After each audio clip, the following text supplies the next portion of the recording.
Hi, this is Ed Cohen, your broadcast host of Global TV Talk Show. We're coming to you today from Florida.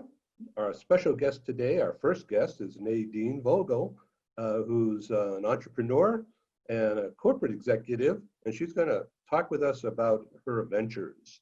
And the sub-theme here is women in power, but Nadine will talk about her specific companies and interests and how it relates to all that. Our second guest today, coming on in a few minutes, is Lynn Greenberg, a young lady from New York, who is also an entrepreneur, but on a different perspective. She's focusing in on global mobility things. She has, with others, developed an app, which is all about social well-being.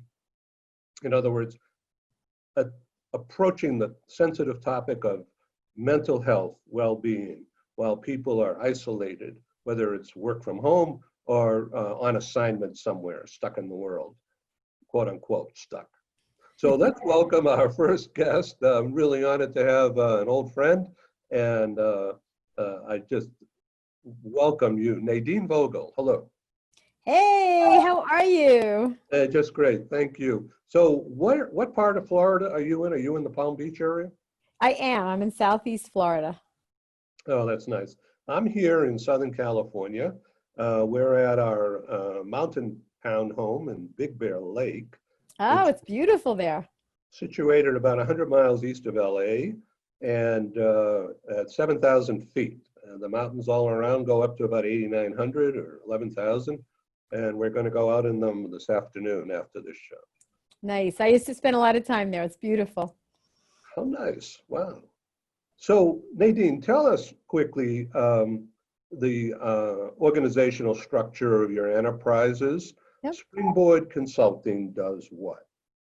So it's actually Springboard Global Enterprises, and Global Enterprises is made up of a few different companies. So Springboard Consulting, as you mentioned, we work with corporate executives to mainstream people with disabilities in the workforce, the workplace, and the marketplace. So it's looking at these individuals as candidates, as employees and customers, as well as those caring for people with disabilities.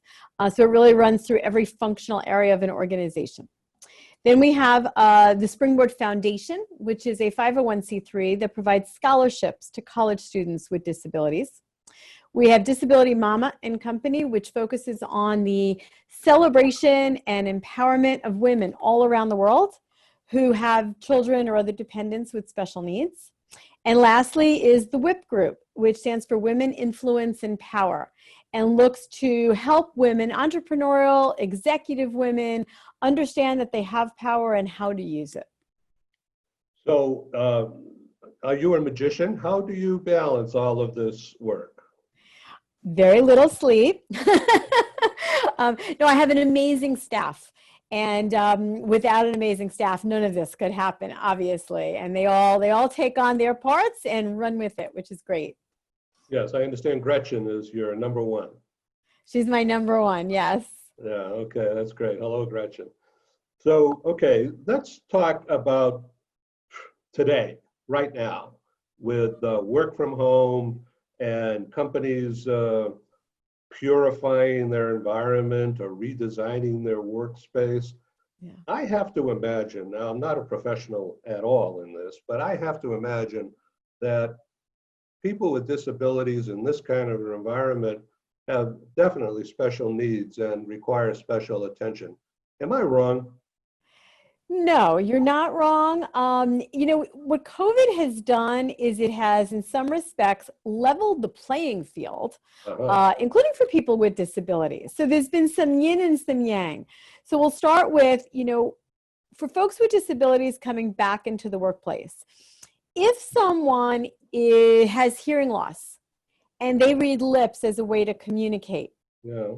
and you're wearing a mask, that's a little difficult, right? That is really difficult. So there are masks now that have a clear shield around the mouth so that can happen. Yeah, well, that's good. Wow. Right? If I'm someone who is blind and tends to walk about the organization by holding the back of someone's arm, well, I'm not standing 6 feet apart now. So there are some apps that can help with that. So you have some unique issues there. Before COVID, we had many folks who had not declared having a disability of any type. As a result of COVID, we have a significant increase in individuals expressing experiences with mental health issues. Right. Stress. Anxiety, Yeah. fear, fear about going back to the office, fear about isolation, staying home, right? You have all of these unique issues coming together. Yeah. Prior to COVID, you would have individuals, especially with significant disabilities, who would say, I could work from home. And companies would say, well, no, we need everyone in the office. I think what COVID has shown is that people can work extremely effectively from home. The other thing that we're seeing as a result is the employees who are caring for children with disabilities at home. So every parent now that's working from home is also the caregiver and the educator. Boy, But think about a parent whose child has significant autism and they can't leave them home alone for 5 minutes. They have to be with them at all times. So lots of issues. How are the bosses, how are the managers trained to be more empathetic, or are they? Yeah, like with anything else, and it depends on the company and the company culture. There are many companies out there that we have worked with, Springboard has worked with for years in training management about how to recognize, let's say, mental health issues, how to respond, how to react. But I can tell you that in the last few months, we have been extremely busy on that very specific topic because yes, it's on the spectrum of mental health, but it's different. Yeah. So what about your communication to the C-level to get the mid-level managers, the direct reports, mentally prepared to deal with this added stress situation? I think if someone is in a middle level or senior level management position, I have to believe that they have good skill sets and that they're good managers. But we need to provide them the information and the tools on what to do in new situations that they're not accustomed to. So really our communication to that C-suite is allow us to make sure that folks are educated and have the awareness and the recognition and the empathy that if someone is really fearful of coming back to the office, how we can handle that. What would that accommodation look like, even if that person did not require an accommodation pre-COVID? So where do we go from here? What's your crystal ball show you in this regard, this specific regard? I think a few things. Well, my concern is that memory sometimes is short. I'm hoping in this case, memory is long, because if the memory stays, then what will happen is companies will remember that people were quite effective working from home. Productive. Right. So that as people with disabilities request to be able to do that, whether on a part-time or full-time basis, they'll remember that and say, you know what, I can only assume how effective and productive you're going to be. Yes, we can go forward with that. That's one. I think, too, that we have to think differently just about the workplace. I can tell you that we have some clients, corporate clients, that are rethinking their whole corporate real estate, right? Do we need the amount of physical space that we've always had? Maybe we don't. Maybe we can rethink that. And in doing so, that helps companies really rethink the whole issue of reasonable accommodations, or in other countries, the reasonable adjustments. So I think that it's something, as long as the memory is there and we provide the tools to management, I think actually over time, we're going to become more successful and more productive. Well, it could be that the commercial real estate industry takes some kind of a hit short term, but in the long term, these are really smart people with ample resources to apply to find solutions to redesigning the space that they're paying rent for, or maybe they bought. I mean, these oftentimes are huge buildings, huge structures. Yes. And that could be used for storage. It could be used for manufacturing, could be used for housing even. Right. You also can have one client of ours is going to have folks starting to come in shifts. Oh, So yeah. that we don't have as many people in one space at the same time. That's another option. I think we can get really creative, and I think long term, and I know folks have a hard time thinking about it because of all the anxiety, but I think long term we're going to come out of this better than we went in. Well, cheers. I hope so. Okay, now let's shift a little bit and talk about the 5013C that Mm-hmm. you've developed and managed successfully. This is a great idea. Tell me again the headline and a couple of bullet points. What's Yep. the 5013C? So it's called the Springboard Foundation. It has only one function: provide scholarships to college students with disabilities.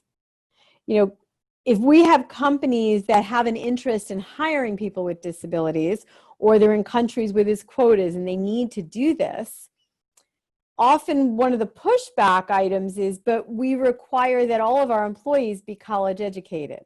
So how do we get around that with this? Well, the idea is you don't have to. We just need to ensure that we have more people with disabilities getting through the system. And so that's why we wanted to be able to provide these scholarships. And we have two levels. There's general scholarships and named.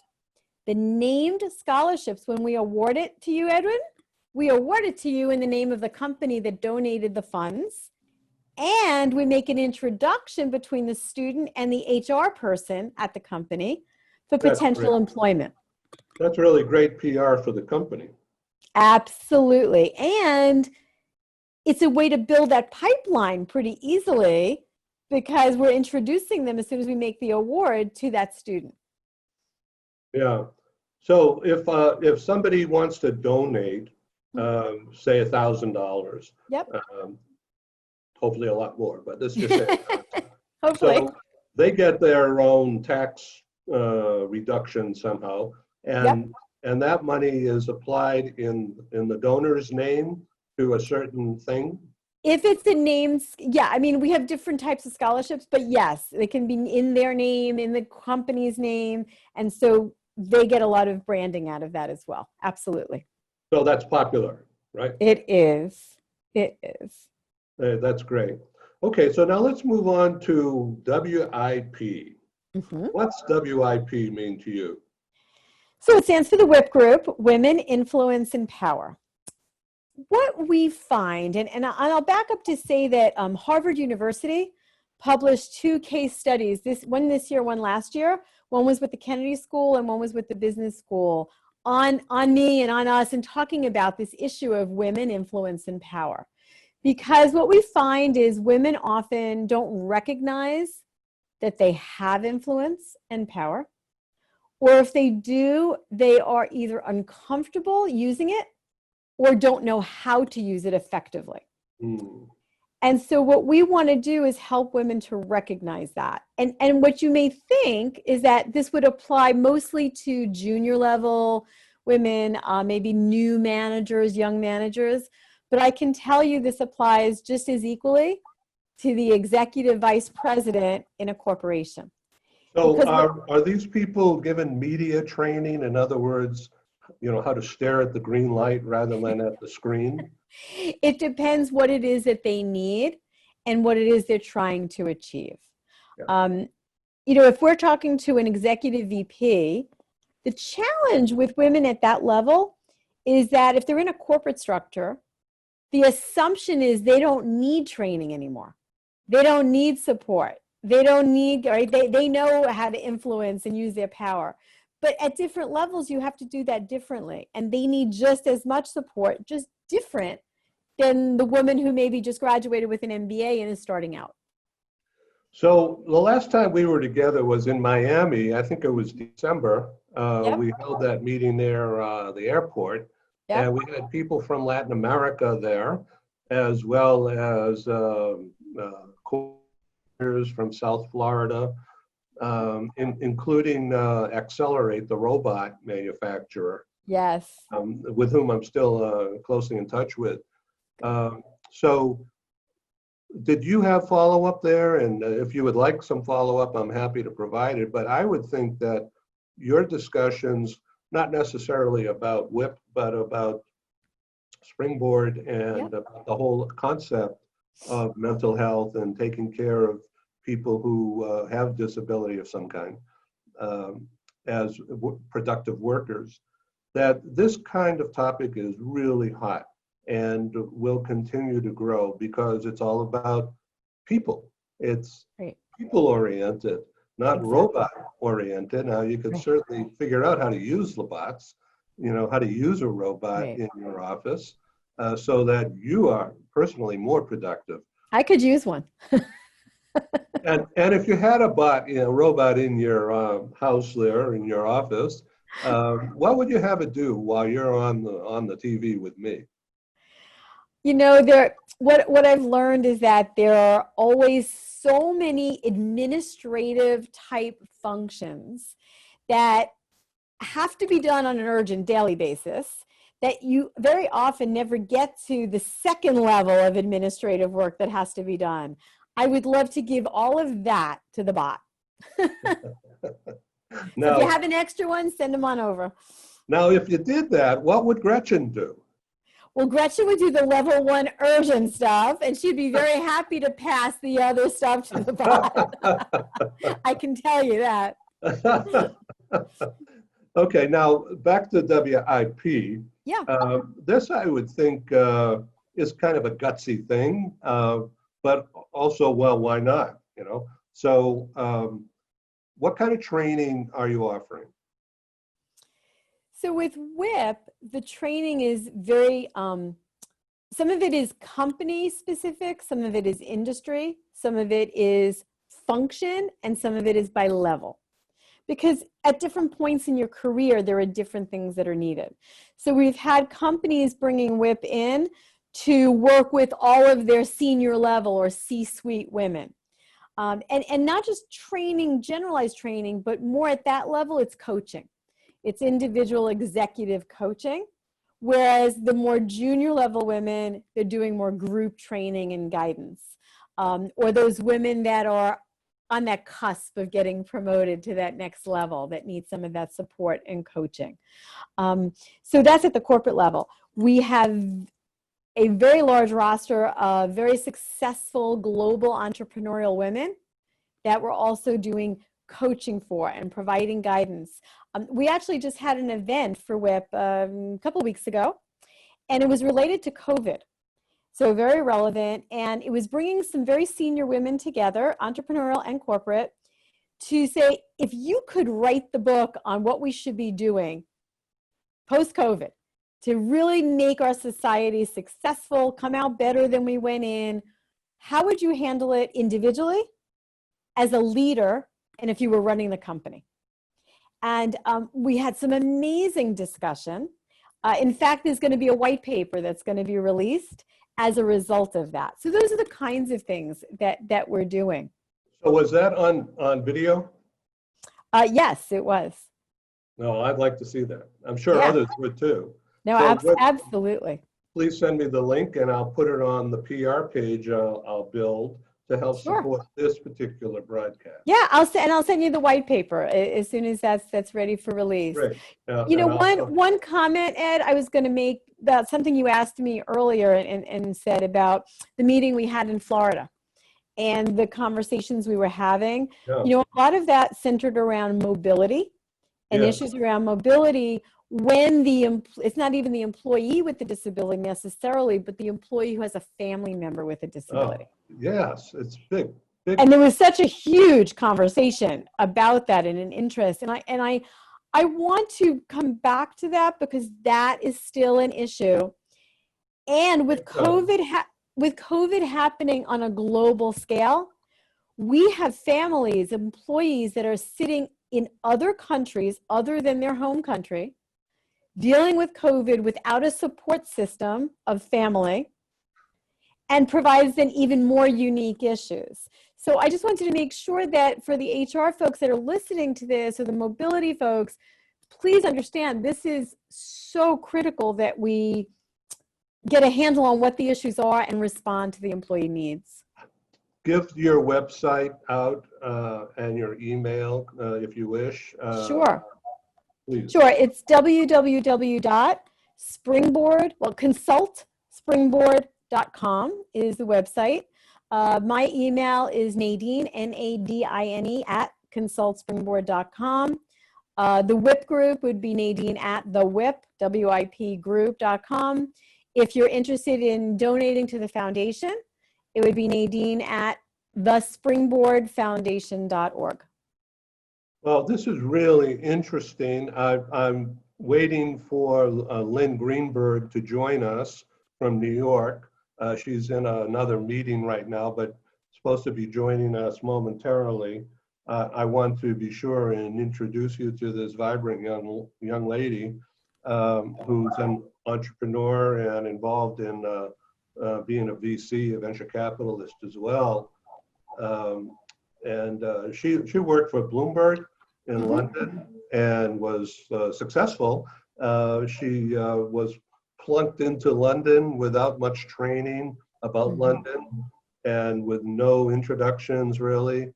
And she's a very, very nice, personable person, but she describes in real terms the difficulties of breaking in, of being accepted. Yes. And you'd think that would be relatively easy in such a sophisticated London city environment. Right. Not true. And so she developed an app called Pivot. And it's all about finding people or making connections. Oh, that's great. Yeah. And so she's involved in some other things too. But I wanted to bring her in on this show to meet you, first of all. And also, she's really a progressive thinker in business, and the WIP idea is just perfect. And in my view, anyway. So, well, the whole issue, Ed, of connectivity, of being able to connect with others, know where to go to get information with like-minded, like-interested folks. So the other company I mentioned, Disability Mama, we launched a new platform just 2 weeks ago called We Love. And folks can join. It's $11.99 for an entire year. And it's to do just that. It's to connect with others on, I think there's over 70 pre-populated topics. But anybody who joins can add their own. And it's to connect with others. It could be anything that could relate to disability. It could be about going to the movies, which I haven't done in a really long time. It could be about travel. It could be about accessibility, employment. It could be for special needs parents, for a sibling, for a friend.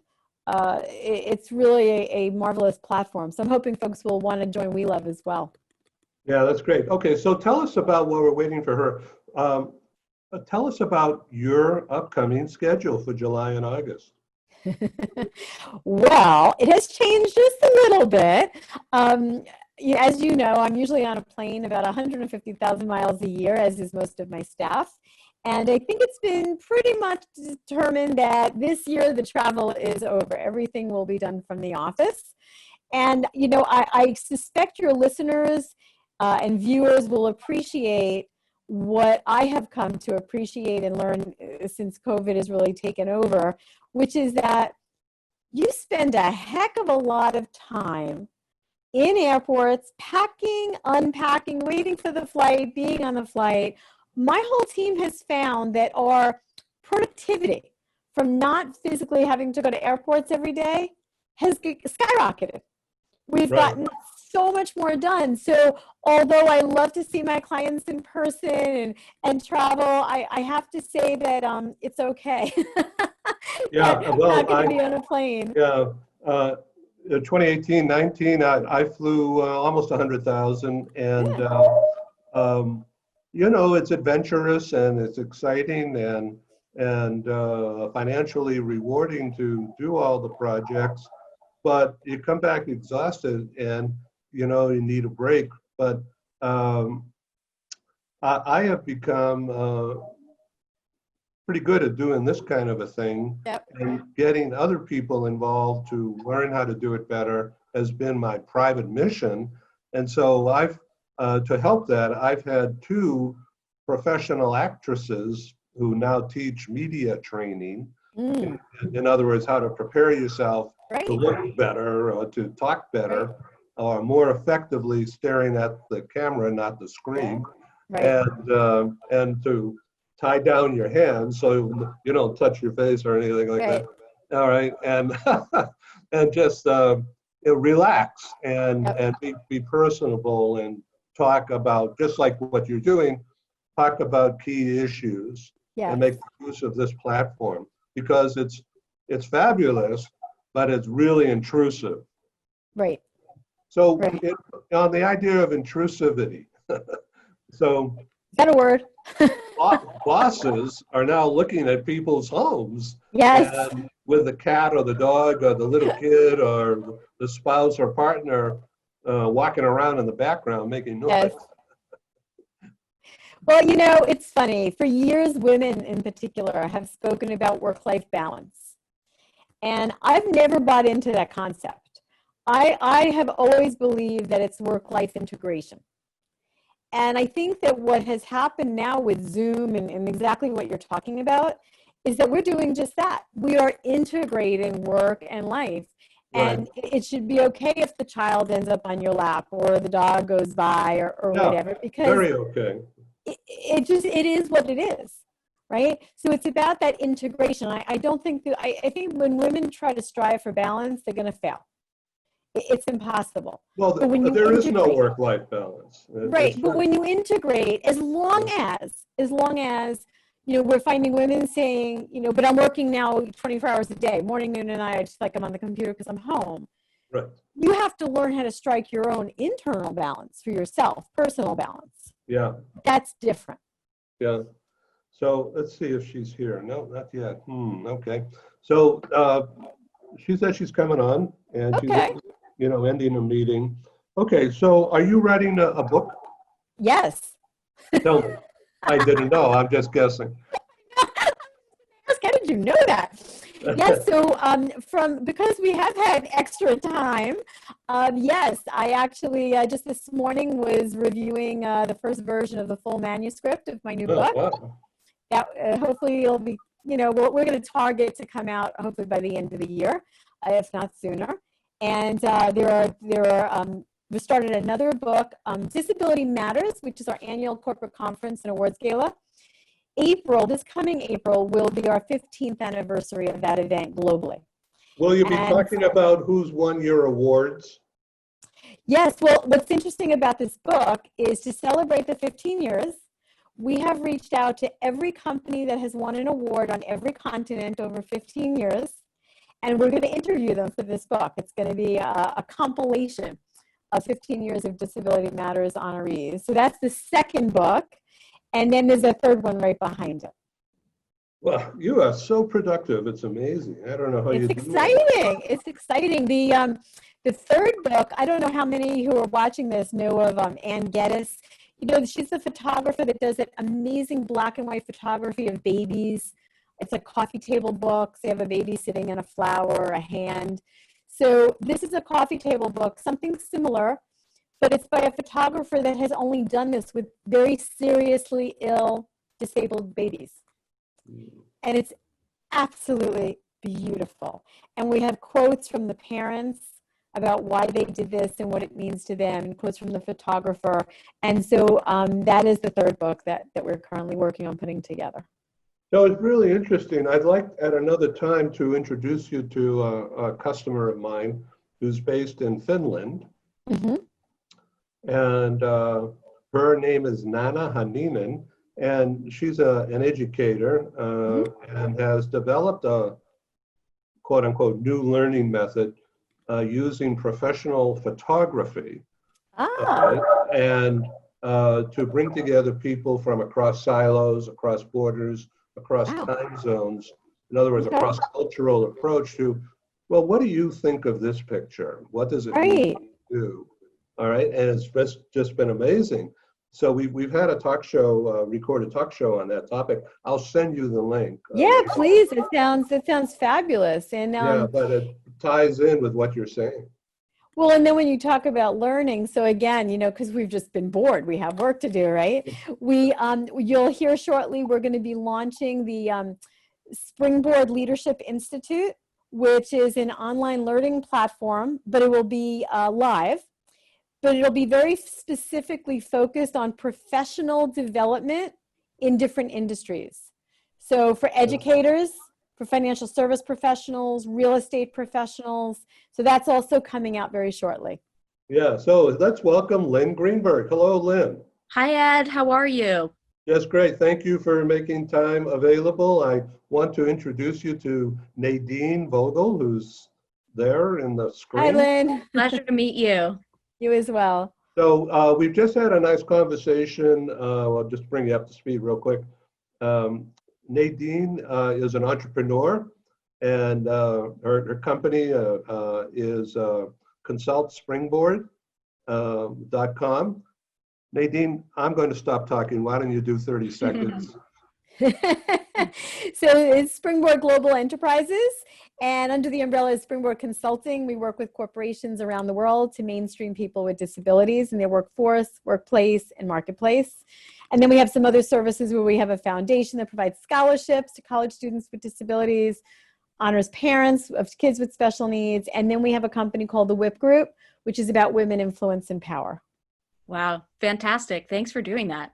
Yeah. So I was earlier explaining very briefly about you, Lynn, as a Bloomberg employee, transferred into London and plugged down there, and how you found the need to socially connect and how it impacts not only your well-being, but performance. Why don't you briefly intro yourself to our global audience, as well as Nadine, and just talk about the creation of Pivot. Sure. So as Ed perfectly stated, and we might hire you on our marketing team to relay the message. You did that perfectly. Pivot started out of my own frustration. So I relocated to London with my employer at the time, which was Bloomberg. And I didn't know anyone there. And I faced the issue that all people do when moving to a new place, which is how do you go about making your new city feel like home? And so, there were two things that I really needed. The first was information on my city from people I trusted. I didn't know where to live. I didn't know which bank to join. I didn't know where to take my mom for dinner when she came to visit. And these weren't things I wanted to rely on a Google or a TripAdvisor for. I tell the true story that I actually ended up living in Notting Hill solely based on the fact that I had seen the movie. And that's all the true story. Ended up being a great place to live, but I got lucky. And then the second piece is, how do you go about recreating your network from scratch? Because as anyone that moves knows, it's friends you need the most when you're adjusting to a new and unfamiliar place. So I spent about 3 years in London, really learning the startup ecosystem and interviewing expats, travelers, relocated employees to really see if there was a need. And it seemed to be much bigger than just myself. So moved back to New York, and we initially launched Pivot as a consumer app for people moving and traveling to help acclimate in their new city. And what ended up happening was we were live on the App Store and Google Play for less than 6 months. We started getting approached by corporations, and they said, we came across your platform. We like what you're building. It's actually something we're struggling with internally with our relocated employees and business travelers. Is this something you'd be interested in building for businesses? So we went back to the drawing board, found that corporations on average spend about $90,000 relocating a single employee, much more if you're an executive or relocating with a family. And because there's no social component helping these people acclimate, about a third of those people quit their job within a year or move back home because of social reasons. Yeah. So when we figured that out, we refactored our app to fit a business model. And that's what we have been pursuing with the same goal of, giving people the opportunity to say yes to life-changing opportunities and in new places and expand their outlooks without thinking twice. So Lynn, are you finding it catching on somewhat? Yes. So we were supposed to launch actually our business platform in April. we got pushed back with COVID, but actually, especially with COVID, we've gotten a ton of reach out. Of course, there's, this nuanced and heightened, attention on employee well-being and social isolation. So we've actually signed a few contracts during this time, and we're really looking forward to getting us off the ground. Well, I'm delighted to hear your success. So I wanted to be sure you knew about Nadine. She's going to have to leave us in a few minutes, but she has this group that you ought to learn more about, in my opinion. WIP, Women in what? In Power? Women, Influence, and Power. Yeah. That's great. Yeah, and maybe you can say that website again so she can take a look at it. Yeah, you can email me, Nadine@thewipgroup.com. Great. Yeah, and one of the things, listening to Pivot, to the platform that you created. So it's interesting because we recently created a platform through one of our companies, DeMama, called We Love. Mm-hmm. And it's all focused on anyone that wants to talk about anything related to any topic on disability. It's like 70 pre-populated topics, and we're adding more. But one of them is this issue of relocation. And Ed and I were having this conversation earlier, and we had it at his event in Miami at the end of last year, which is that what you're talking about, think about the exponential issues when an employee relocates who has a child with a disability. Right, exactly. Right, and all the issues that go along with that, and finding the medical care, and there's no time to just wait and do that, and the special schools and so forth. So we'd love to chat with you more about that, because it's something that when corporates hear about, they're like, yes, oh my gosh, we hadn't even thought about it, but then not really doing much about it. So maybe we could somehow connect Pivot and We Love relative to that topic and really exponentially grow both. Yeah. And actually, that's something we bring up in our pitches, because, when you have a child that's disabled or has an allergy or whatnot, those are especially not things that you want to rely on a Google or a TripAdvisor for. Yes. Those are things that you want to reach out to other transferees to see how they went through it, how it was successful or wasn't successful. Exactly. And that could, really make or break your post. Well, and we're launching our Springboard Learning Institute, which is professional development. And one of the areas that we're going to have some courses on is for real estate and relocation professionals to understand this very specifically. So another reason you and I should talk. Okay, well, looking forward to it. Absolutely. Yeah, this is so good. Ed, see what you created? This time. Thank you. Yeah, this is really cool. So Lynn, you're a very busy person these days. How is COVID impacting you? Yeah, so, the biggest thing, as I briefly mentioned, is we've gotten a lot of eyes on the platform. We're getting a lot of outreach. And I think that's one of the silver linings of all of this, is I think there's going to be a nuanced appreciation for employee well-being. And I think what companies are starting to see now is it's not just a nice thing to provide, it's actually has ROI attached to it. And so we've really been showing to the platform to as many people as possible, trying to get out our message so that, God forbid something like this happens again, or, something to another extent, Pivot can be there to provide that support. Seems like it's a adjunct to a mental health therapy. Exactly. Exactly. So, Ed, as you know, one of the values Pivot provides is we stay with the employees and their family members throughout their post. So past RMC and DSP time and spend, we're there to support them in the palm of their hands.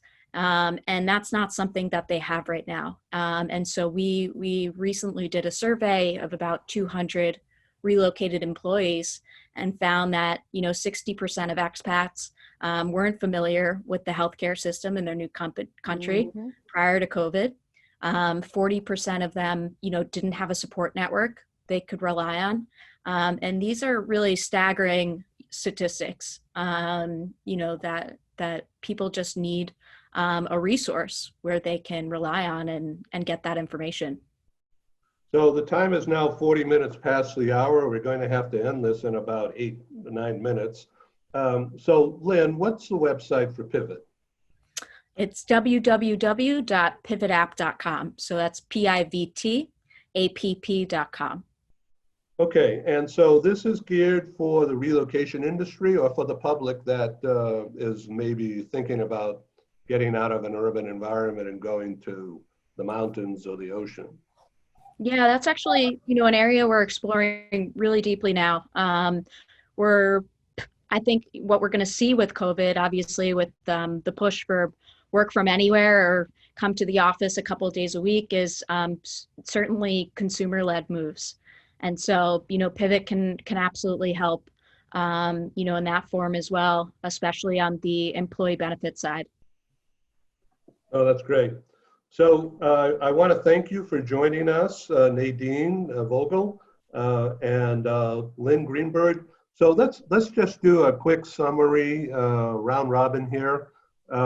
This is going to be, this broadcast is going to be trimmed, a little bit edited, not for content, but for pacing and timing, and then put up on Global TV, which is a unit of globalbusinessnews.net, and simultaneously on our YouTube channel for free access, free download for the next year, or unless you guys tell me to take it down. So we're doing this, we're building up a TV network, if you will. I don't know what else to call it, but just a series of programs across the year between now, which is June 23. We're going to be producing between now and Christmas, coming up, about 50 broadcasts. Wow. And we're looking for co-sponsors all the time, of course. This is how we have to survive these days. But I'm funding this privately as we go along until we gain that momentum. So I would appreciate it if you can share this in your own networks if you like the final product. And if you don't, tell me anyway. Okay. So Nadine, just a bit more about Consult Springboard, and what's your next step? What are you going to be doing in July and August? So what we're seeing in July and August are two things, probably more than anything else. So one is this issue of mental health, and that it has really gotten much more broad-based because of the anxiety and fear and isolation, everything associated with COVID. So that's one. And two is that we have a lot of companies starting to recognize that as a result of COVID, that people can be very productive working remotely. And then especially so folks who maybe they didn't consider before with disabilities. And so we're already starting to get, calls about helping them starting to launch hiring programs for people with disabilities that they otherwise hadn't really thought about before.